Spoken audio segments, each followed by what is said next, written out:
Vamos ficar de pé e vamos ler a Bíblia para ver se eu consigo terminar um assunto aqui dentro do sexto selo. 2 Timóteo capítulo 3, do verso 1 até o verso 5, até o verso 9.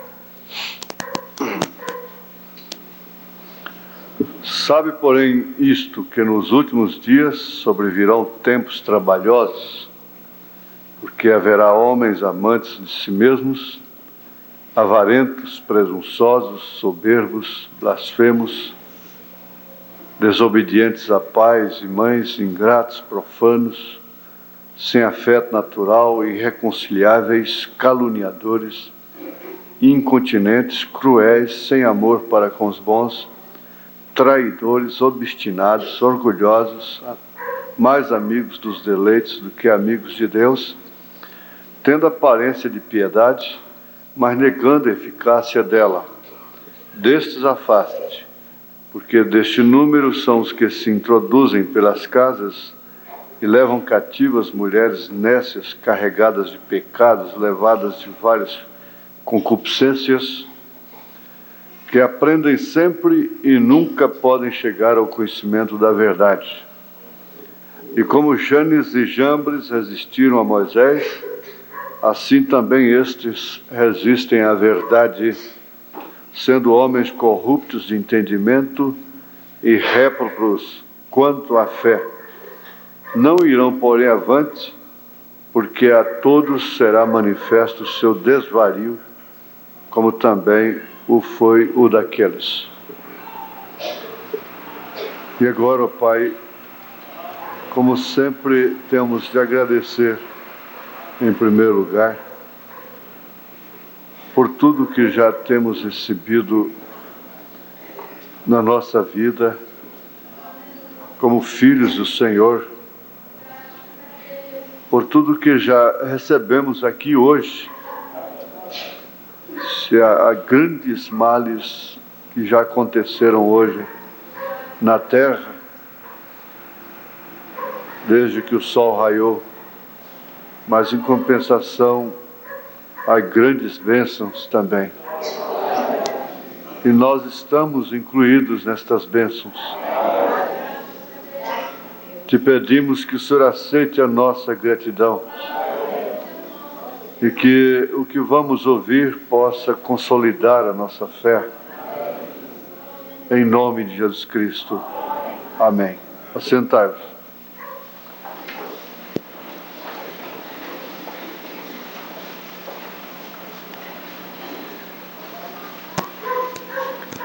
Nós estamos numa hora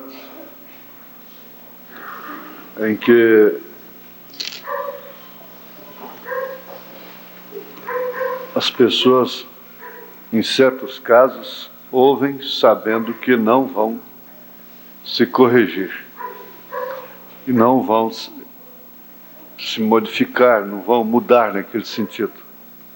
Porque eu disse na sexta-feira à noite aqui, não adianta falar sobre alimentação integral, sobre essas coisas que realmente significam, dentro do natural, o lado espiritual. O povo não quer o alimento integral porque é feio e não tem aparência. Não quer a mensagem porque ela é feia. Ela não tem isso que o altar de Caim oferece, porque o povo está atrás de aparência, de beleza. Se impressiona com o que vê, porque está dirigido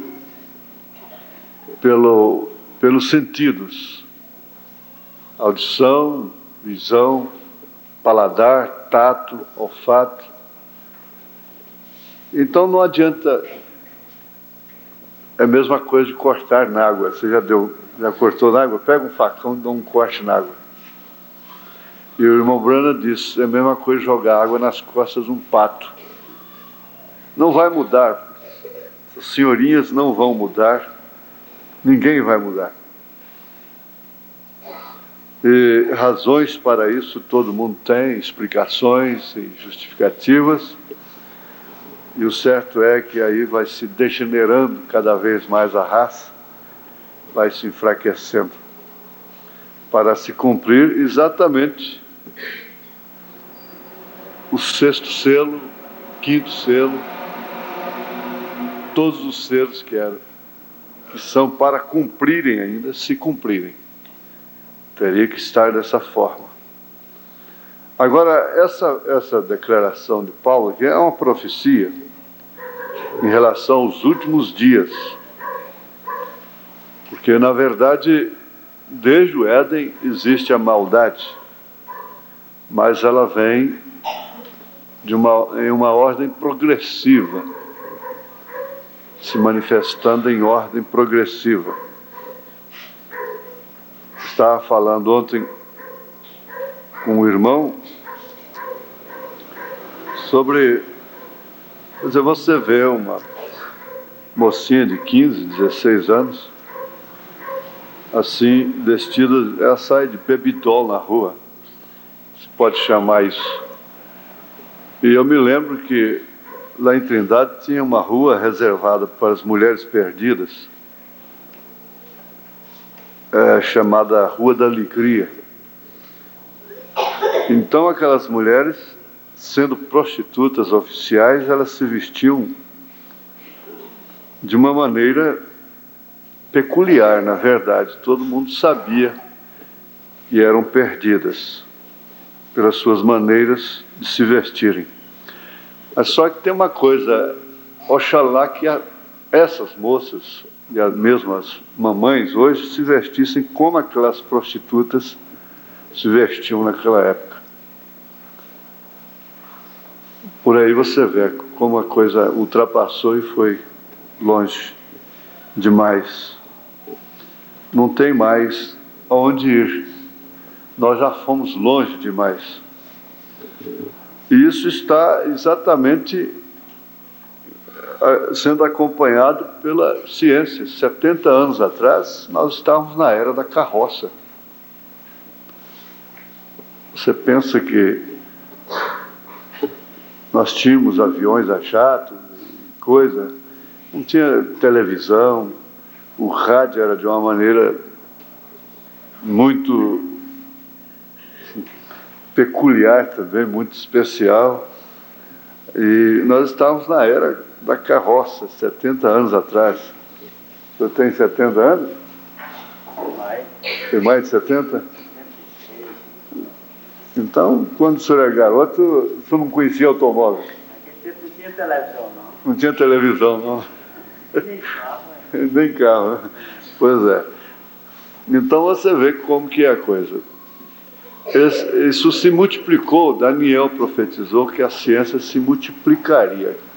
Somar é uma coisa, multiplicar é alcançar um resultado de uma só vez, numa operação apenas, não é?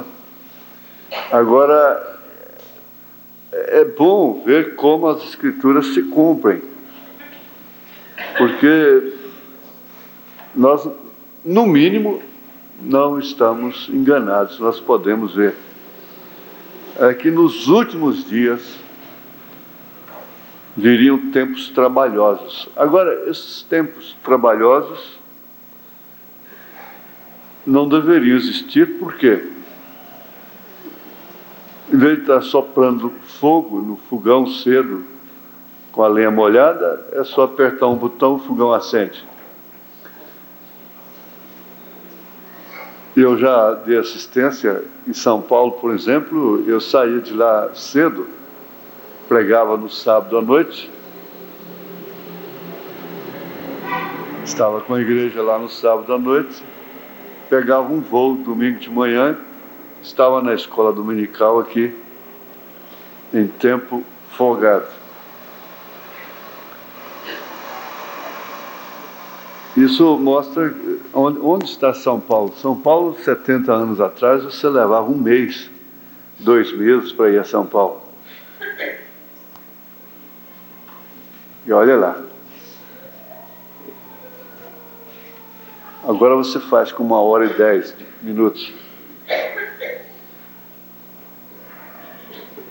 O arroz tem que ser pilado, né? Vai socar arroz, menino. Vai tirar água na cisterna. Aqui o quintal. Plantar milho. Plantar abóbora no meio do milho. Lavar vasilha, fazer sabão. Amassar sabão. Essa coiseira toda. Hoje você vê, os pais têm que pagar os outros para limpar um quintalzinho desse tamanho. Isso é uma vergonha terrível. Que jeito vai crescer essa gente, né? Os parasitas, né? Nós estamos vendo a história do esquilo, eu estava prestando atenção lá.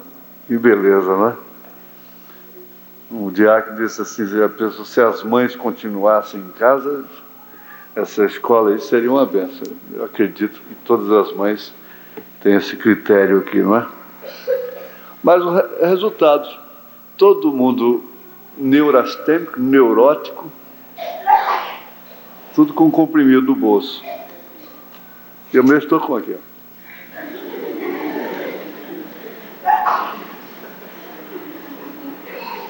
Pode botar aí. Comprimido do bolso. Porque se tem uma dor forte no peito aqui, tem que botar um comprimidinho debaixo da língua, para não morrer. Se der tempo, né? Se der tempo.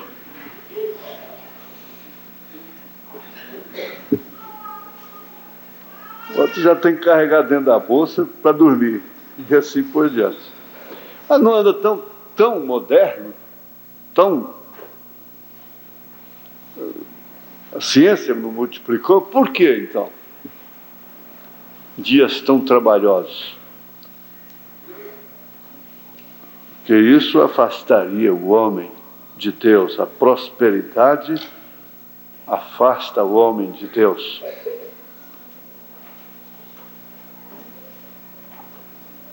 E o resultado, avarentos, presunçosos, soberbos, blasfemos, desobedientes a pais e mães, ingratos, profanos.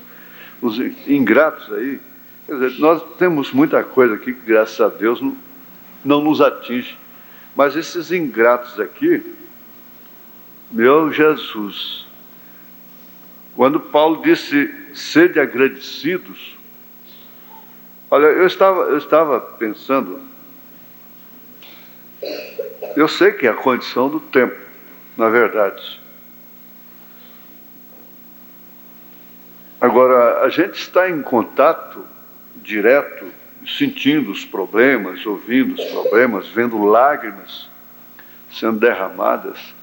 Você acaba de atender uma mulher chorando por causa do seu marido, daí a pouco entra um marido chorando por causa da mulher. Você acaba de atender uma mãe chorando por causa de uma filha, daí a pouco entra uma filha chorando por causa da mãe. Está pervertido. E isso a gente vai mostrando. Olha, de um lado, eu já fiz essa ilustração, porque a gente viu que um dia já peguei espírito de araguaia, né? Então a gente fica ali, às vezes, dentro de um barco, uma canoa, principalmente de noite, quieto ali. De vez em quando a gente está escutando aquele barulhão na água. Mas é barranco que está caindo. Está desmoronando as margens do rio. E resultado, o rio está aterrando, sendo aterrado. E eles preveem, já fizeram até uma ficção do Araguaia, daqui a 50 anos serão poços apenas, alguns poços assim, aquela aguinha correndo. Mas isso mostra, eu vejo quando encaro determinados problemas, estou ajudando em determinados instantes, eu vejo aquilo na família. A gente vê aquela senhorinha, aquela mãe, vamos pegar o lado da mulher por enquanto. criando maior problema, maior drama terrível dentro de casa com o marido, que luta, trabalha para sustentar a família, sustentar os filhos na escola, nível, às vezes até que não dá conta daquele nível. E esse homem às vezes sofre um baque, ao invés de contar com a compreensão maciça da casa, a primeira a rebelar é a mulher. E ela não sabe, os filhos deveriam chegar no canto da parede, falar: mamãe, a senhora não tem direito de desgraçar a nossa vida. Nós temos direito de ter pai o resto da vida aqui dentro de casa. E a senhora está tirando o nosso pai daqui de dentro.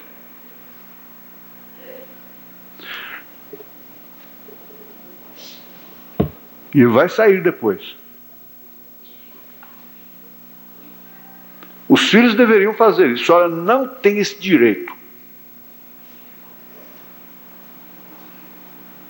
A senhora tem que ser mais grata, mais agradecida. Aí, sabe o que acontece? Vai exigindo. Daí a pouco o disco vira. Aí começa a pobre vítima chorando e o quadro inverte, muda. E o coração daquele homem endurece e não tem mais quem faça voltar depois. Mas desbarranca um pouquinho hoje, barranquinho amanhã, outros barrancos. A coisa pior que existe é um ar de insatisfação, é a falta de gratidão. Foi o que mais matou gente lá no deserto. Mas é desse jeito, de um modo geral. Ninguém agradece, não. Isso está dentro dos selos. Porque um dos segredos dos 7 trovões é regozijo na tribulação. Não tenha dúvida. Esse filme, essa mensagem, Fundo Clama Fundo, está dentro dos trovões. Agora nós ficamos esperando mestres aí, mestrinhos, engasgados, gago aí, enrolando cabelo nas pernas, subindo pau de sebo. Subindo pau de sebo. Chega até no meio, escorrega, vai bater lá embaixo. Querendo ser mestre de 7 trovões, de terceira puxada, essa coiseira toda. O segredo dos 7 trovões está ali, gente. Está aí. E um dos principais é regozijo na tribulação. Quanto mais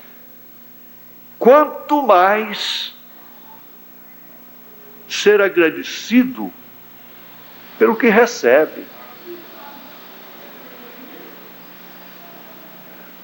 O casamento, o lar não pode ser uma casa de cobrança, gente. Não tem coisa pior do que ser cobrado.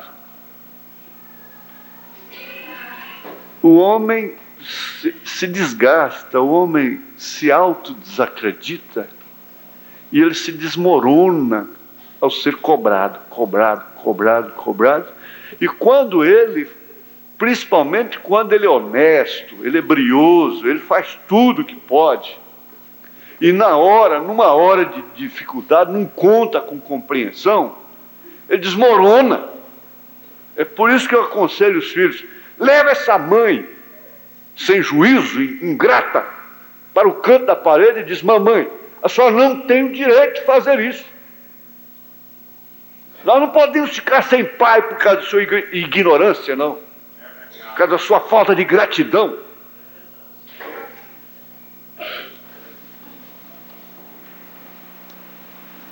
Deveria ter uma reunião em famílias de aperto.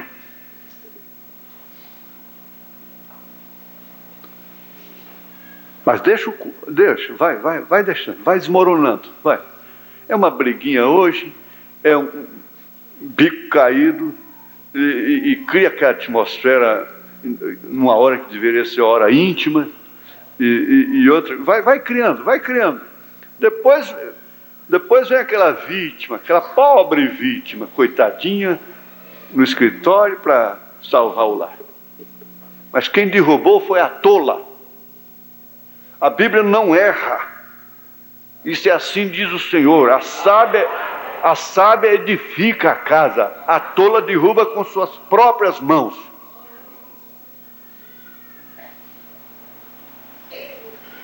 Derruba com as suas próprias mãos. Pela falta de sabedoria, pela falta de gratidão. Quem tem um marido hoje que trabalha, vive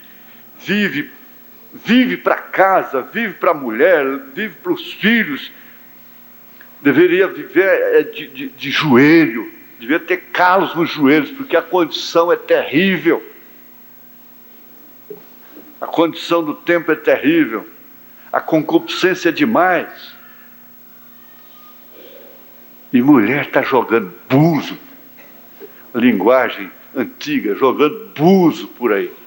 Buzo, poucos sabem o que era o buzo. A irmã Nadir lembra do buzo lá na festa Trindade. Jogando buzo por aí.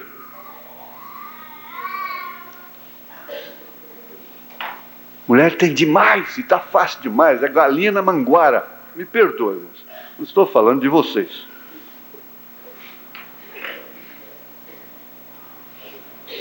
Mas a tola derruba. Aí não consegue derrubar. Agora depois que derruba, aí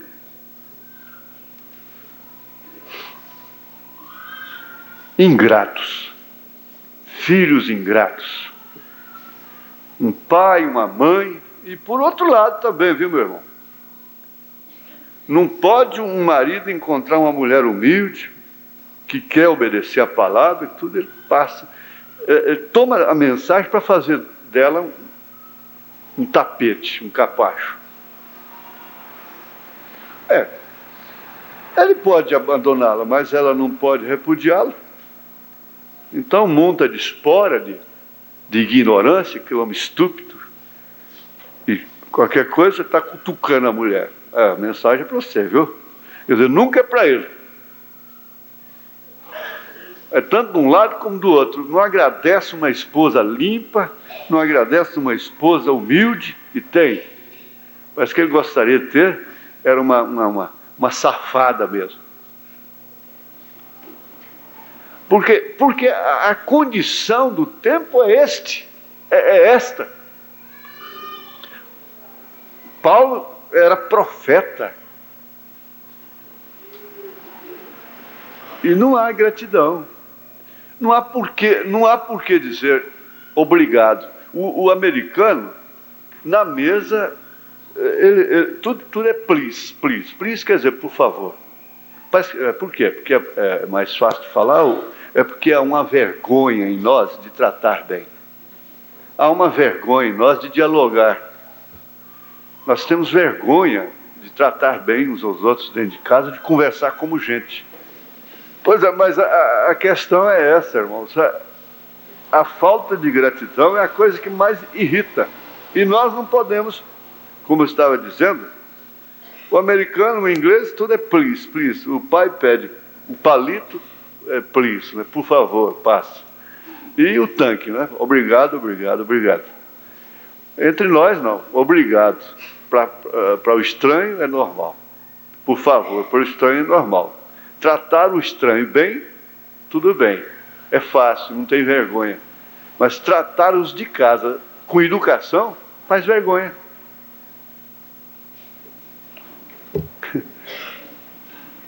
Não tem jeito de conversar um com o outro.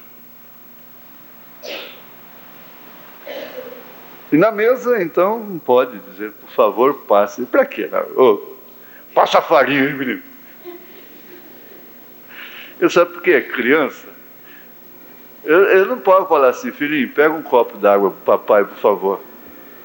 Quer dizer, como o irmão Carlos estava dizendo mesmo, né? Eles crescem, os filhotes do esquilo, crescem daquele ambiente que os pais fizeram, então eles vão ser do mesmo jeito.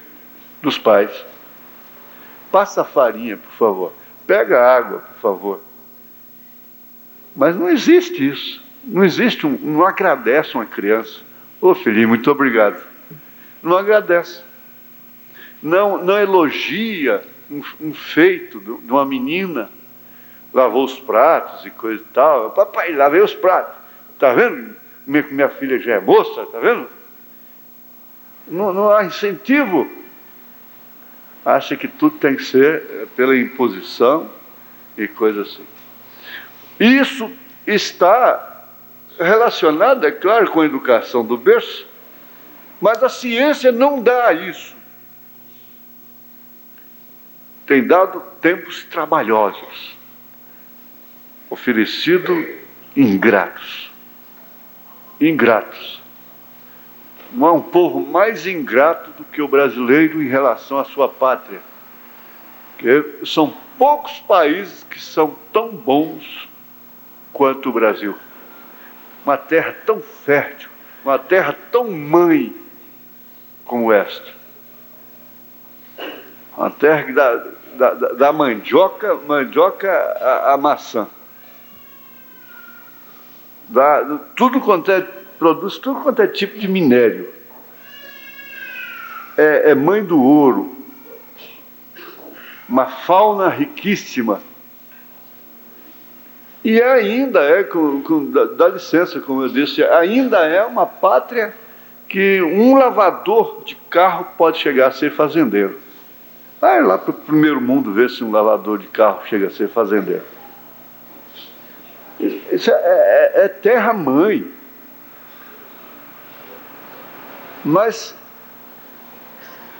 90% só vive murmurando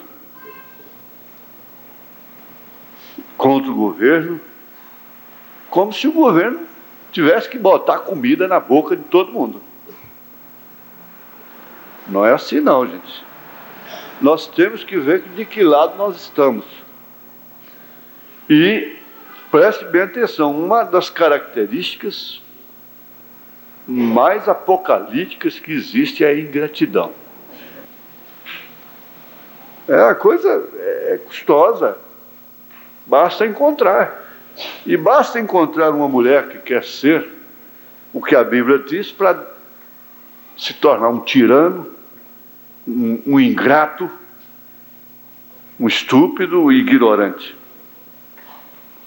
Claro, não estou falando do cristão, é claro. Mas isso é o que mais irrita, mais provocou a Deus lá no deserto. Muitos de nós, se estivéssemos lá, não sei onde é que a gente estaria, não. Ingratos. Agora, fixe nisso. Um dos segredos dos 7 trovões. Amanhã, não sei o que pode acontecer amanhã, o que vem por aí, e que chegarem para vocês 7 trovões, 7 trovões, 7 trovões e coisa e tal. Vocês já sabem de uma coisa, um dos segredos principais de 7 trovões é ser agradecido. É voltar depois de apanhar, depois de ser preso, depois de ser injustiçado, regozijando. Agora a pessoa ganha uma roupa, ela fica contrariada, fica aborrecida porque ganhou aquela roupa, ao invés de ficar agradecida. Agora, quanto mais se ganhar um tapa na cara, aí que vai ficar agradecida mesmo, né? Recebe uma palavra dura, uma coisa, acabou, murchou a flor, acabou a rosa. Mas vamos adiante. O profeta, depois de ler isso aí no parágrafo 134 do 6º selo, ele continua a dizer, aqui vemos já a parte espiritual. Aqui vemos a estas denominações tão torcidas que tomam a glória e o poder de Deus e em suas conclusões o colocam ali no tempo apostólico ou no futuro, no milênio. Assim são os homens. Como tenho dito antes, O homem sempre está louvando a Deus pelo que Deus tem feito no passado. Está olhando o que Deus fará no futuro, porém ignorando o que Deus está fazendo agora mesmo no tempo presente. Ele não dá glória, ele não agradece pelo que Deus está fazendo no presente. Por quê? Porque está doendo, porque está difícil. Ela não agradece, ele não agradece o presente. Não, eu vou morar na glória. Eu vou morar na glória, eu creio nas bodas do Cordeiro, creio no milênio, creio no que o irmão Brana fez, no que os apóstolos fizeram, creio nos selos que já foram cumpridos, mas agora não. Agora, no presente, eu sou uma pobre vítima. Eu sou uma esquecida por Deus, um esquecido. E não sabe que é Deus que está fazendo aquilo. Que não há nada que acontece debaixo do sol sem um propósito divino. Mas dar glória a Deus pelo presente, ser agradecido pelo presente, é custoso. É custoso, muito custoso.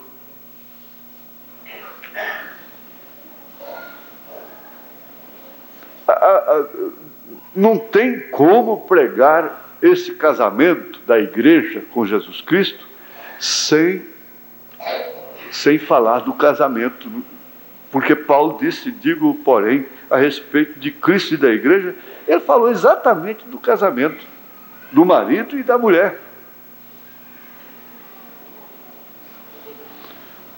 Exatamente, o homem permanece igual, ele não agradece pelo que Deus está fazendo. Como diz a Bíblia, no capítulo 6 de São João, nossos pais comeram maná ali no deserto. Comeram. O maná estava lá, na hora, no presente. Quer dizer, o cumprimento, aquele maná, ele era redondinho, não tinha, apontando para Jesus Cristo. Não tem princípio nem fim. Uma bolinha redondinha, não tem princípio, não tem fim. Então, aquilo, sagu que fala. Quando eu era do SAPS, Serviço de Alimentação Nacional, a nutricionista, às vezes, dava sagu, era uma bolinha branquinha, redondinha. Parecia com essa forma do maná, não é? Não tem princípio nem fim. E aquele maná que eles comeram lá no deserto, apontava para Jesus Cristo. Agora, o maná estava ali diante deles, e eles fazendo menção lá do passado. Jesus lhes respondeu, sim, porém estão todos mortos, eles morreram lá com o tipo. Diziam, beberam água daquela pedra no deserto. Aquela pedra era ele próprio. Todos sabiam disso, os revelados, né? Ele disse, eu sou aquela pedra, eu sou o pão vivo descido do céu. Mas vocês podem aceitar a coisa na hora? Aceitar Jesus na hora era muito mais sofredor do que qualquer pessoa, qualquer mulher, qualquer homem está sofrendo aqui hoje. Você está sofrendo, né? Estou sim, estou morrendo. Sim, você está morrendo, né, irmão? Tudo bem. Aceitar a Jesus Cristo naquele dia era 1000 vezes mais do que esse sofrimento seu que você tem aí hoje. Você tem que estar disposto a morrer da maneira mais impiedosa. Hoje você tem uma Constituição que nos mantém de porta aberta aqui, e nós podemos falar o que bem entendemos. Lá não podia falar Jesus. Houve uma hora que não podia nem falar o nome Jesus. Para dizer que era cristão, tinha que fazer um sinal da cruz no chão, um risco.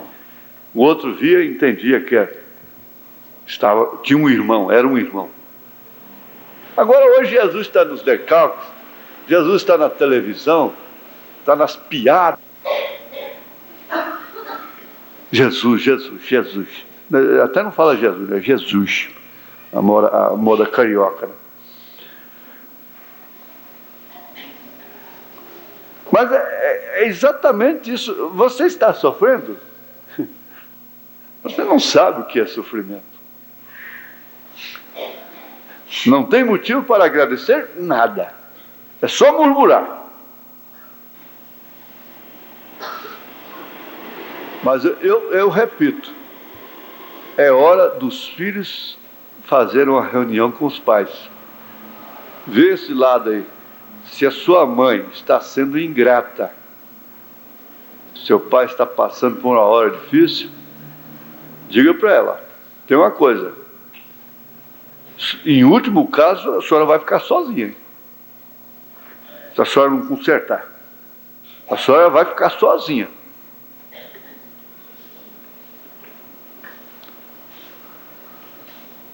Para ver se salva. Se salva, tem que fazer alguma coisa. Agora, eu sou aquela pedra, por que vocês não podem me ver agora no presente?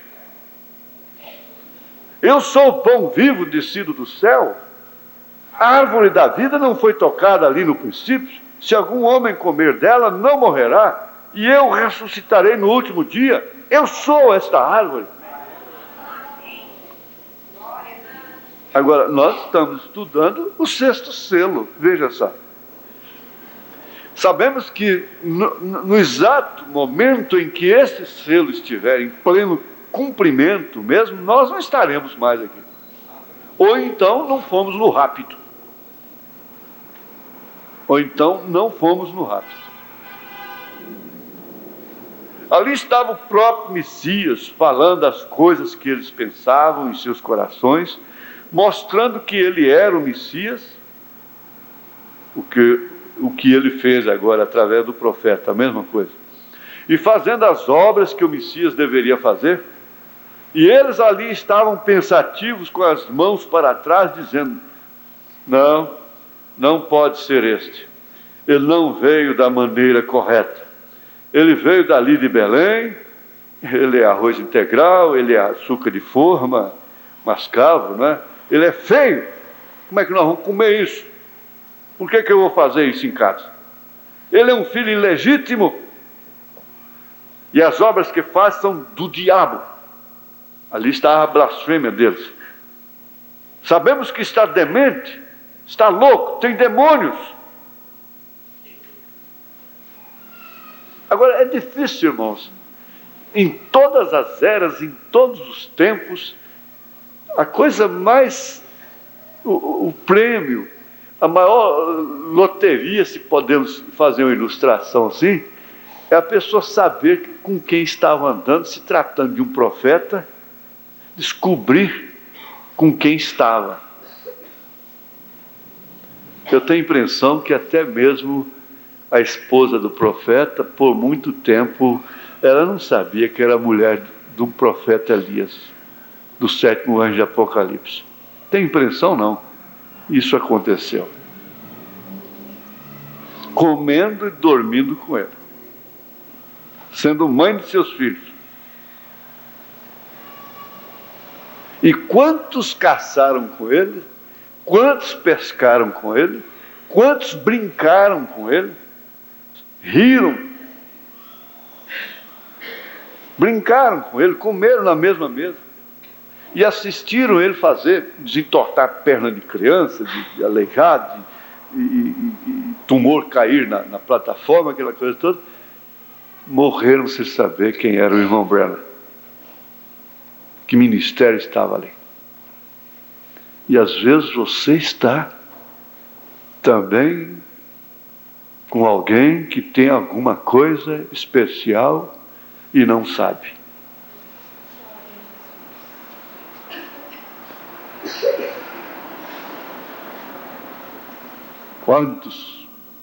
Quantos às vezes se põem até a murmurar, a censurar, etc., não é? Em verdade, seus olhos estavam cegados, porém agora estão esperando um profeta, e o receberão 2 profetas, Elias e Moisés, porque eles farão a mesma coisa que eles fizeram no passado. E você sabe O judeu, a fé judia é essa. O judeu quer ver sinal. O judeu quer a mão na cabeça.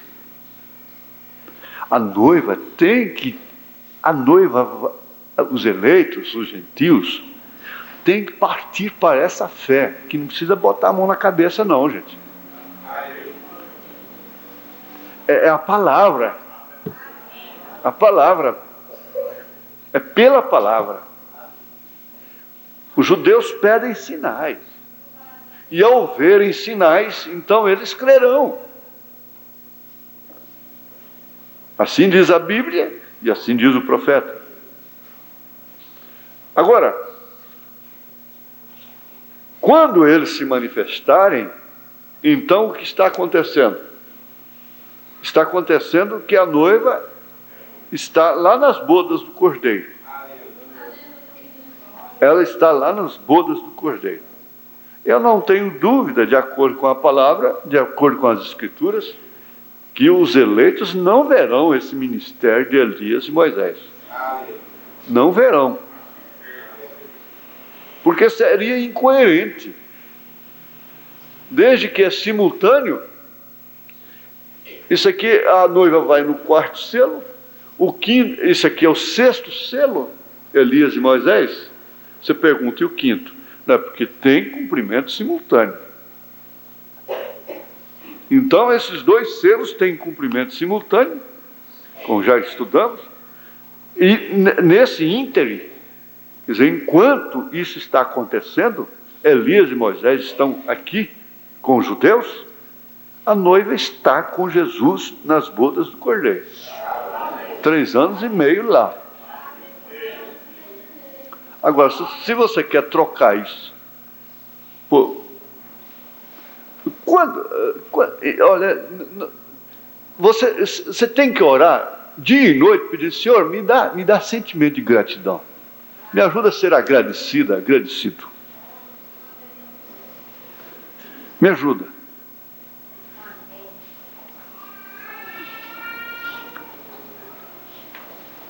Quero mostrar-lhes outro ponto para que vejam que são judeus naquele outro lado do rapto.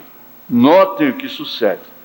Este tempo também foi simbolizado, segundo Jeremias 30, verso 7, como tempo de angústia para Jacó. É onde vale a pena a gente repetir lembrar. Eu estou batendo nisso. É outra coisa que também nós temos que trocar o discurso pela palestra. Nós estamos muito impressionados com o discurso, com a eloquência. Para dizer que grande mensagem, que grande pregador. A palavra com raciocínio, vendo o seu sentido real. Então você vê que Deus tomou pessoas, indivíduos, lá no passado, e fizeram deles pessoas sofredoras, que passaram por experiências terríveis, como Jó, e todos eles, para ter um tipo, daquilo, e o tipo não falha. Você tem que entender, foi dado pelo profeta, aquilo não falha. Agora, esse tempo de angústia de Jacó é o tempo de angústia dos judeus. Estava falando exatamente daquilo. Porque Jacó é Israel. Jacó não está falando da igreja gentílica. Jacó está falando de Israel. Quero que ponham sua atenção nisto, e estou seguro que Deus lhes mostrará. Como que ele interessou tanto? Quero que ponham sua atenção nisto. Não fica olhando para os lados, não. Quero que ponham sua atenção nisto. Estou seguro que Deus lhes mostrará. Ora, se isso aqui que faz a diferença do ministério do irmão Branham e que o caracteriza como sétimo anjo de Apocalipse, como Elias, então deve ser exatamente aquilo que difere também para nós, é que tem mais sentido para nós, para a noiva. É o que mais chama a atenção dela. Eu tenho batido nisso, gente. O mundo caiu um espírito de festa no mundo. Agora vem o carnaval, mas tem que ter um carnaval paralelo. Carnaval paralelo. Cantando hinos, rebolando, do mesmo jeito. Porque a mocidade é fraca, é débil, vencida. Não é a mocidade de João, a quem João escreveu. Mancebos, eu vos escrevo porque vocês são fortes. Vocês não ficam imitando essa coja de cadela que tem na televisão de Hollywood e tantos outros lugares. Vocês são fortes. Vocês são determinadas. Vocês são determinados. Por isso eu vos escrevo.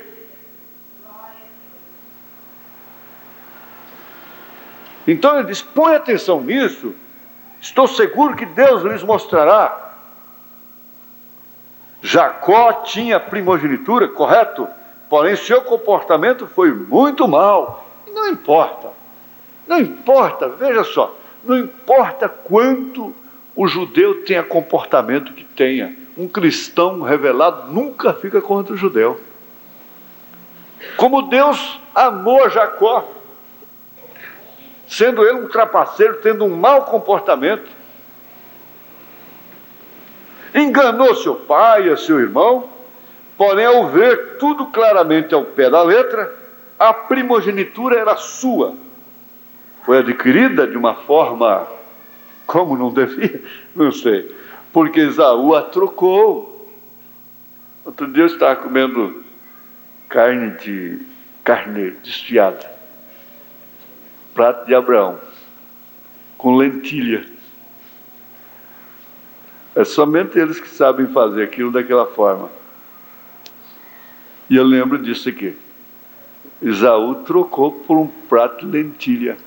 Lentilha é um feijãozinho redondinho, meio oval. Forma de disco, né? Porque Esaú a trocou.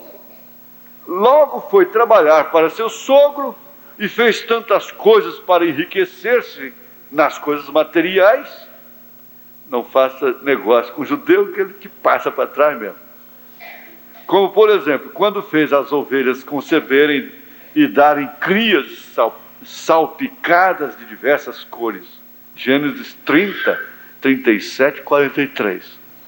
Então você vê ali a sua astúcia para crescer materialmente. Agora, ele foi rejeitado dentro de sua própria gente, e esse é o tipo do judeu atual. E quanto ao dinheiro, ele sempre vai obter, não importa.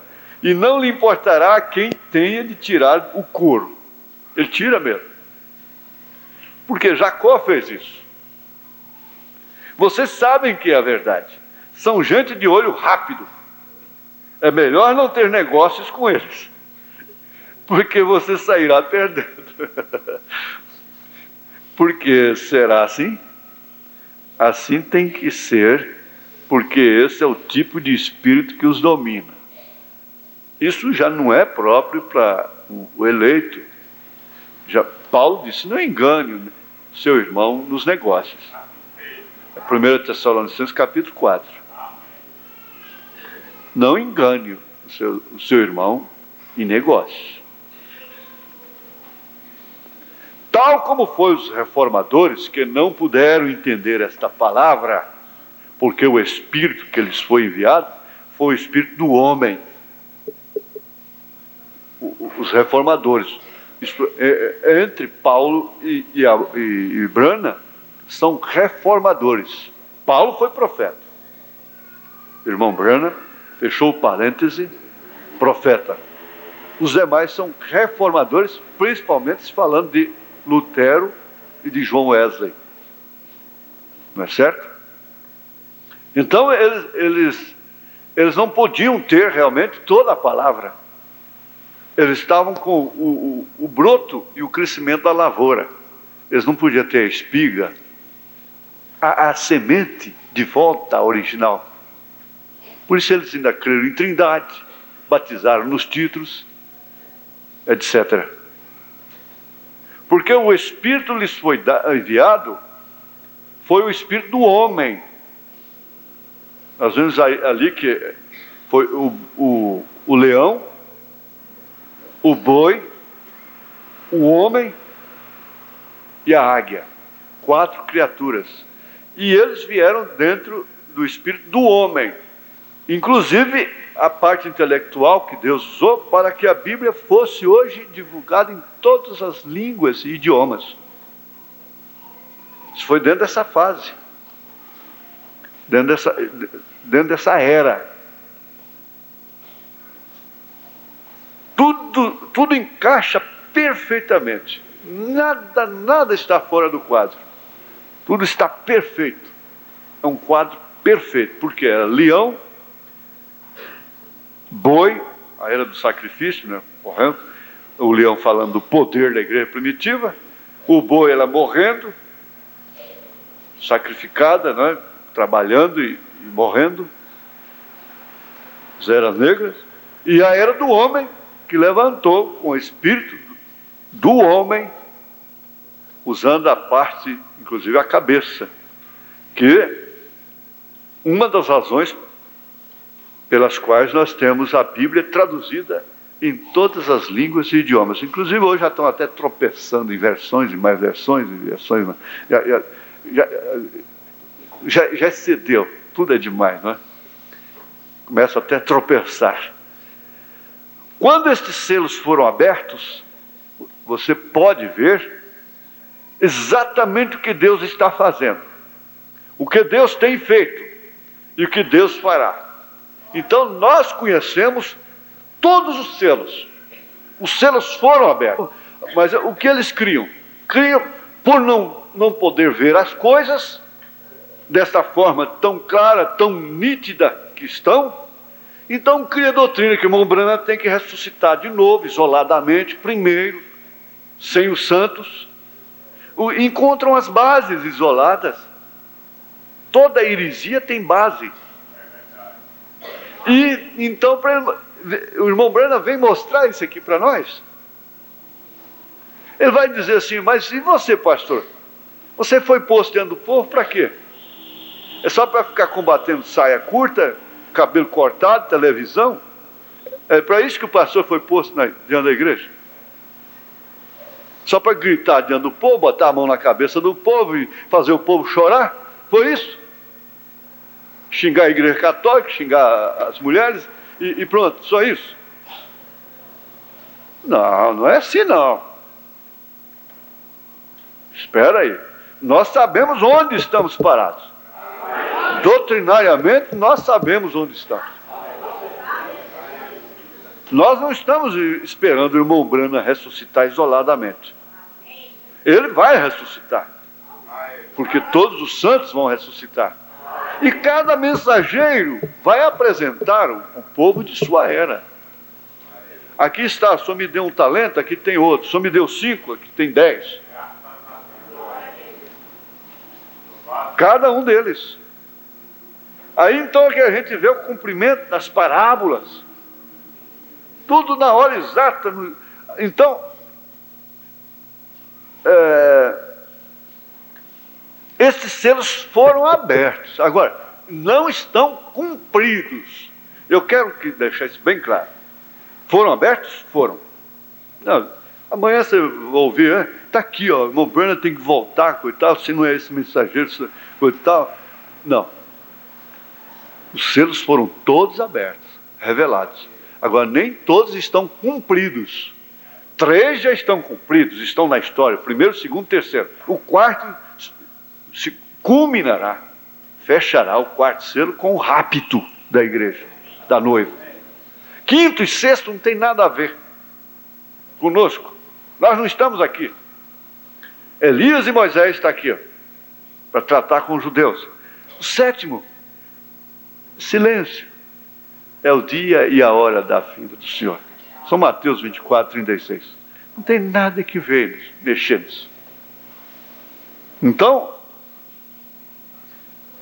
quando estes selos foram abertos, você pode ver exatamente o que Deus está fazendo, o que Deus tem feito e o que Deus fará. Olha, você é feliz, você está segura, e isso cobre todas as mágoas que você tem aqui. Cobre. Outro dia eu ouvi uma expressão: o rio tem tocos, tem latas, tem coisa no fundo. Muito bem, tem pedras, mas vem a enchente e cobre tudo. A nossa vida é desse jeito mesmo. Tem que vir essa enchente para cobrir. Que tem toco aí dentro, tem. Que tem latas, que tem pedra, tem peixe vivo, peixe morto, peixe cascudo. Agora, quando vem a enchente, cobre o travessão, cobre os tocos e tudo. Então, a nossa vida é assim. O que tem que haver é uma enchente. Agora, você está sofrendo, está assim, não é? Mas se você tem a revelação disso aqui, você tem aquilo para dizer: e isto, Satanás? Porque o cristão tem que ter uma arma, dizer: e isto, Satanás? E que eu alcancei através dele? Isso você não mostra, não é diabo, razão. Porque a razão é diabo, é Satanás. É instrumento dele. Foi como Jesus venceu, foi como Jó venceu, foi como o irmão Branham venceu lá. O diabo estava usando a razão, a dona razão. E esse Deus não gosta de você, porque ele cura os outros estranhos, e não cura sua filha, não salva a sua esposa, está morta ali já, e coisa e tal. E concordou com ele, mas lá dentro, Deus deu, tomou. Isso, Satanás. Deus tomou, pronto. Eu entrego para Deus. Agora, somente uma revelação mesmo pode ancorar as pessoas para fugirem dessa palavra aqui, ingratos. Porque o que Deus tem feito por nós não é brincadeira. E às vezes eu sou ingrato. Ainda quero lamentar.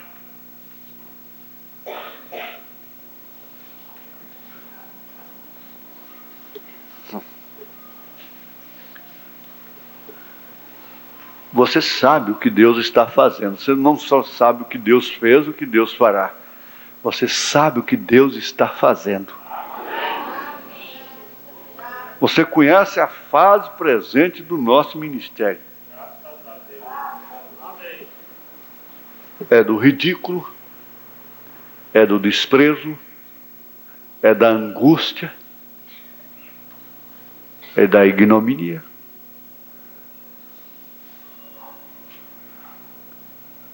É da incompreensão, é da insatisfação, é do desafio, é do desrespeito. É a hora da pedra do próprio irmão bater em nós. Você lembra? Que aquele homem estava sendo apedrejado e não gemia de jeito nenhum, com pedras grandes. Bateu uma pedrinha pequenininha nele. Ele tirou um gemido profundo. Aí o juiz mandou parar. Por que essa pedrinha pequenininha bateu no você e você gemeu? Enquanto as grandes pedras batiam você não deu um gemido. É porque essa quem jogou foi um irmão meu. Acho que doeu mais. Sentimentos feridos. Suporta tudo. De ímpios, de filhos ímpios, de espíritos malvados do mundo. Depois não suporta um caroço de feijão de um irmão. Aí fica sentido, suspira profundo, sai da comunhão, vai embora da ceia, não espera nem a ceia terminar, sai da fila porque não foi posta, o diácono não atendeu, esqueceu qualquer coisa,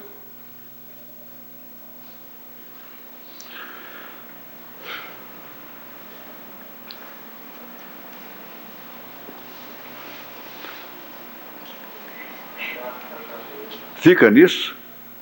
Você vai guardar isso? Essa posição?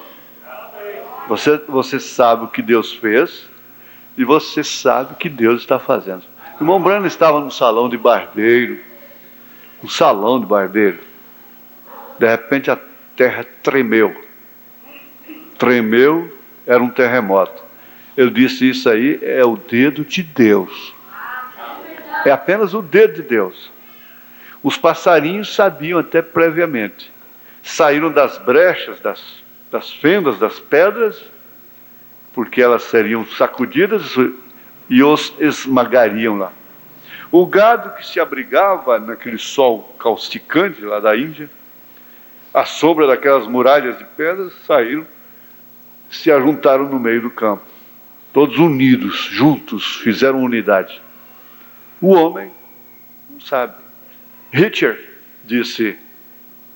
censurou o governo americano, porque estava investindo milhões para construir observatórios, prever sismos, terremotos. Ele disse, não, isso não tem jeito. Somente pelo comportamento dos animais e das aves é que se pode prever um terremoto. Agora você vê, as aves sabem, por quê? A sensibilidade delas é tão grande que elas podem prever um terremoto. E nós ficamos tão ocupados com a razão, e ficamos tão insensíveis, que até o dom profético que cada cristão deveria ter, não tem. A vidência de ver, unir um pouco do inconsciente com o subconsciente, e discernir as pessoas, até mesmo se elas estão mentindo para você. Não, isso acaba. Não é a irmãzinha fulano de lenço na cabeça, lá na saída da cidade, que tem isso, não. Por que ela está assim? Porque ela tem mais sensibilidade, ela está mais desligada, é isso? Então, os ligados têm que procurá-las. Cada cristão é um vidente. Pode ver o suficiente para lhe salvar do laço do passarinheiro e da peste perniciosa. Ele é um vidente. Ele pode unir, se aproximar, porque o nosso subconsciente sabe de todas as coisas. E prevê. E o que acontece com o vidente? O vidente une, ele funde em determinados instantes o consciente com o subconsciente, então por isso ele pode predizer as coisas. Nós não temos consciência de 10% da nossa capacidade, o homem. Um homem que usa 10% é um paranormal quase, é um excepcional, fica na história. Ainda tem 90% aí por cima. Se um computador hoje que o homem faz, pode fazer o que faz, já pensou isso aqui? É por isso que existem pessoas que fazem isso lá no mundo, no espiritismo e coisa, existe a demonologia verdadeira e a falsa, o imitador do falso. Ele não é falso, ele é verdadeiro no erro, ele tem mesmo o dom, ele faz mesmo a coisa, ele vê mesmo.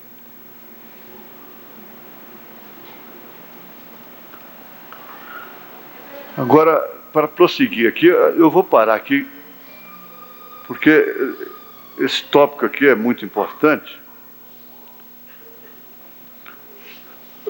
Vamos ver o 145. Sobre João, Paulo e os demais, Deus derramou sobre eles o espírito do leão. Olha,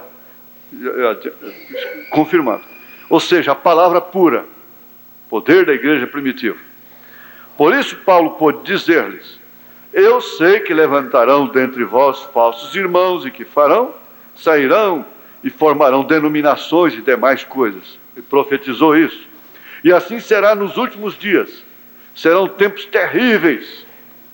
Por que disse Paulo isso? Porque ele era profeta. Ali estava a palavra nele. Ele soube como terminar as coisas. E de vós mesmos se levantarão homens falsos que falem coisas perversas para levar discípulos após si. Eles querem gente, não? Atos 20, 30. Esse é o anticristo, e assim sucedeu exatamente. Vejam como que entram as tribulações na era das trevas. Como foi? Não podiam fazer nada. Roma então tinha o poder político e o poder religioso. Não podiam fazer nada senão trabalhar, manter com vida e ainda dar suas próprias vidas em sacrifício. Foi a era do boi. Era tudo que podiam fazer, porque esse era o espírito da era, era o espírito de Deus, o boi. Logo chegaram os reformadores com o espírito do homem, inteligentes, sábios, Martim Lutero, João Wesley, Calvino, Fênix, Knox e todos os demais. Eles vieram reformando, tirando a gente para regressar à linha de retidão. Porém, logo deram um giro completo, como fizeram aqueles ali antes, que se casaram com o mesmo sistema de onde saíram, porém agora no sentido denominacional. Correto. Assim diz a Bíblia. Diz que ela foi a meretriz e teve filhas que também foram prostitutas. Exatamente. Deus disse: tenho-lhe dado tempo para arrepender-se e não o tem feito. Então a vou tomar juntamente com suas filhas e as vou lançar ao lago que lhes toca. Exatamente.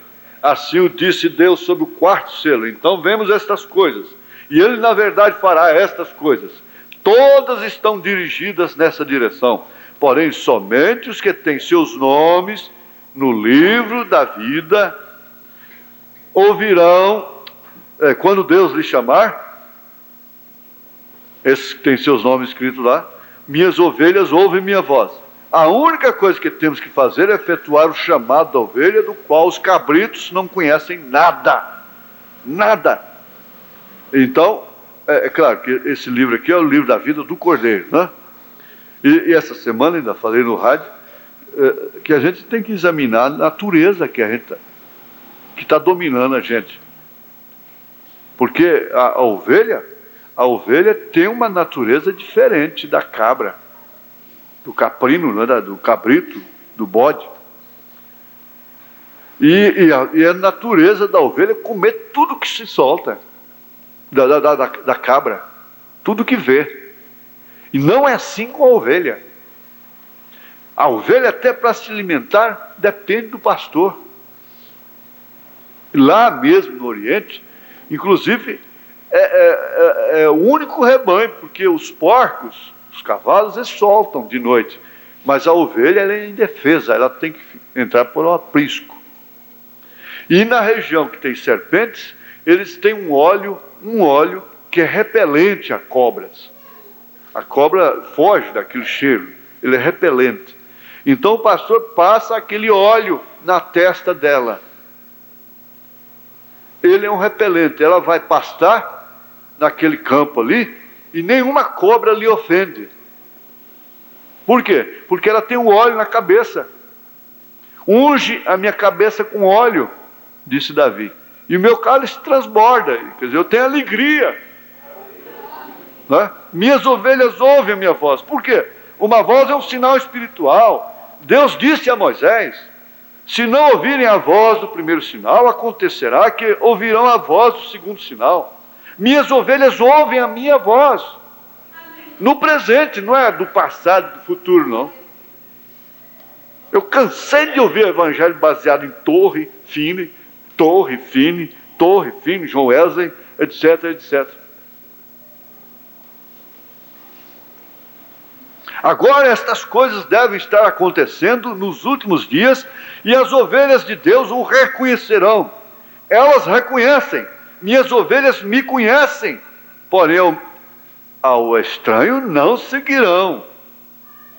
Elas não seguirão os estranhos. Tem que ser alguém com um sinal vindicado para o dia presente, e então elas o reconhecerão. Nós vamos ficar aqui. Domingo próximo já vai ser mais tarde um pouco, né, o horário. mais humano um pouco.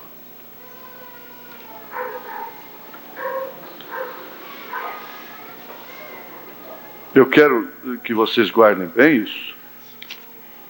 Que nós sabemos o que Deus está fazendo. Nós não somos aqueles que sabem só o que Deus fez e o que Deus vai fazer. Nós sabemos o que Deus está fazendo. E somos agradecidos. Nós não podemos ser ingratos. A senhora não pode ser ingrata. A senhora ser ingrata com seu marido, só está sendo ingrata com Cristo, diz o profeta. E vice-versa. Se o homem é ingrato com a mulher dele, ele está sendo ingrato com Deus. E a mesma coisa filhos com pais, porque se nós temos isso no lugar certo, o resto estará tudo bem. Deus abençoe.